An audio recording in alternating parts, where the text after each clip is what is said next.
Hello again, everyone. Edwin Learnard back once again.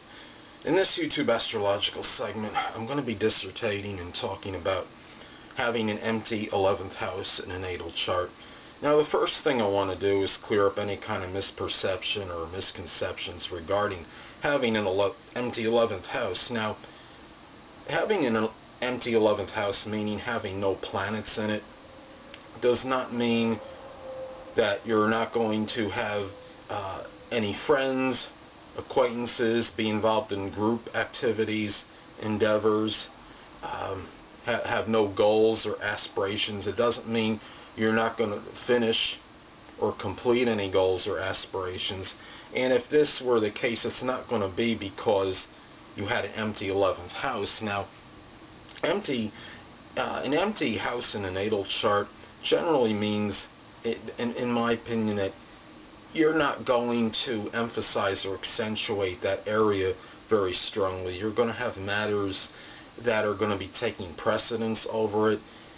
Having no planets in that house means also that the house simply isn't being flavored by any of those planets. Everybody's going to have at least 2 empty houses in a natal chart due to the fact that there are 10 planets in 12 houses. So everybody's going to have 2 sectors in life that don't have any planets, or houses that represent sectors in life that don't have any planets in them. But it's not the end of the world.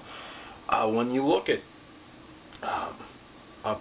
your 11th house, look at the sign on the cusp of it first. Now, let's say somebody were to have Aquarius on the cusp of the 11th house, which is what I have.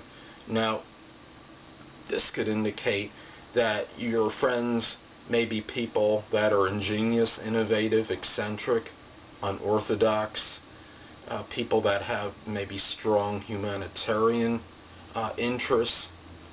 This could indicate you have that universal friend approach to your friendships. You could be somebody that has shows humanitarian qualities toward your friends. Is about being selfless in connection with friends. This could be a person that, as far as group endeavors go, might be interested in things connected with esoteric subjects such as astrology, perhaps things with computers, electronics, innovation, science. Those can be some group endeavors, and these things might be connected with the person's goals and aspirations as well. Now, let's take somebody that has Aries on the cusp of the 11th house. Now, if someone has Aries on the cusp of the 11th, this could be somebody that shows a lot of initiative, aggression, assertiveness in matters connected with their friends, with group endeavors, things that are connected with their goals and aspirations, but at the same time, at times may be somewhat impetuous or impatient with them as well. Now, it's also important to look at the ruler of the 11th house and see what house it resides in. Now, somebody, let's say, that has the ruler of the 11th house in their 6th house, this could indicate that this person may have their friends, or a number of their friends, maybe with people they work with. This person might consider their pets being of significant friends to them.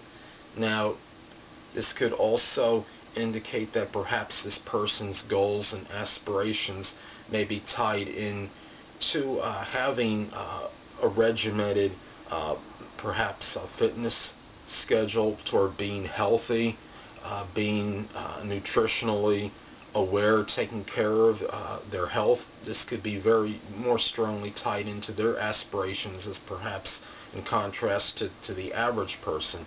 Now, let's take somebody that has the ruler of the 11th house in the 7th house in their natal chart. Now, this could be somebody that brings perhaps their friendships into their significant relationships, and their acquaintances into them as well. This person's goals, aspirations may be tied to things perhaps connected with the law, such as maybe being an attorney, a paralegal, a judge, perhaps somebody that's connected with negotiation.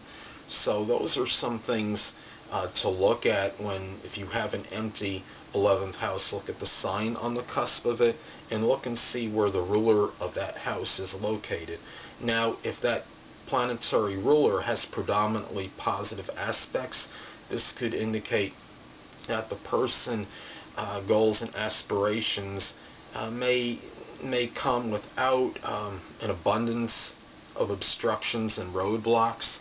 Now, if it has a lot of negative aspects, the opposite may be true. It doesn't necessarily mean that this person will be prohibited from attaining goals and aspirations, but what it could indicate is that there might be some roadblocks and obstructions and maybe have a harder path toward attaining them.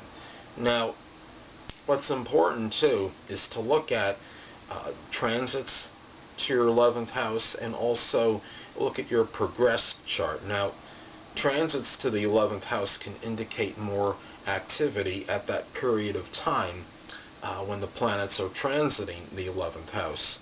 Now, let's say if somebody had Uranus transiting the 11th house in their natal chart, this could be a period where this person meets a lot of people, friends, acquaintances that are very original, unique, unorthodox, ingenious, people that can be very scientific, have strong maybe computer, electronic interests, people that are interested in astrology and esoteric subjects during this time.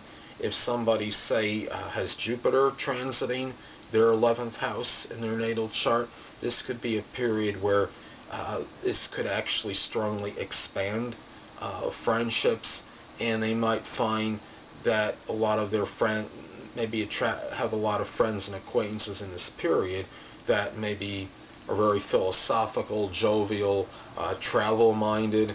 So those are things to consider. Also, in a progressed chart, if you have at least one or more planet inhabiting the 11th house now, or have the 11th house, 11th house is inhabiting one or more planets during that time, that could indicate some activity in connection with friends, goals, aspirations, group activities, group endeavors during that time. So those are some things to consider when you have an empty 11th house in your natal chart.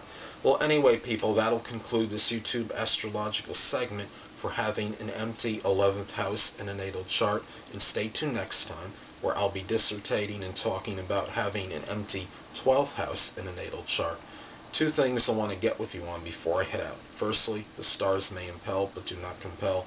And secondly, never isolate any single astrological element, aspect, planetary placement, position, configuration, influence, or what have you, and make an analysis of a person, astrologically speaking, based on this alone, because a person astrologically is the sum of all their components in their natal chart and not just one. Until next time, people, stay well.